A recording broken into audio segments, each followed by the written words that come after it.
sila sa harap, gusto ko sila maka-heart to heart talk. Makausap ng masinsinan. Ganun.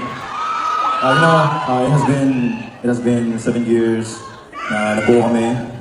And we had a lot of struggles, pagsubok na nalampasan. And it wasn't easy. It was a journey na talagang such a miracle na na-survive namin lahat ng mga pagsubok na yun. Despite sa mga, people, minamock nila kami, hindi kami tanggap ng music industry before, but we survived. And we almost quit. There were a lot of times that we almost quit because, this thing right here, it's too fragile, Sobrang,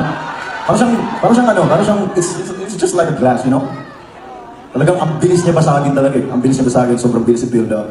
Sobrang hirap i-build ng confidence ng isang tao. And then, some people with that tongue, isang word lang, talagang basag siya agad eh. So, I just want to tell you guys na pangalagaan niyo yung puso niyo. Pangalagaan niyo yung sarili niyo.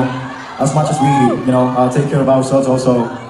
And, 7 years is not easy. Kahit nga sa relationship natin, di ba, pag mayroon tayong mga karelasyon dyan, 7 years, the journey is not easy. It's really not easy. 7 years is really, really long.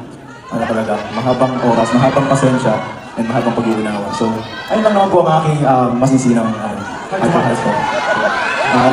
Let's take care of our mental health, our, puso natin. Yeah. Let's take care of our hearts. Yeah.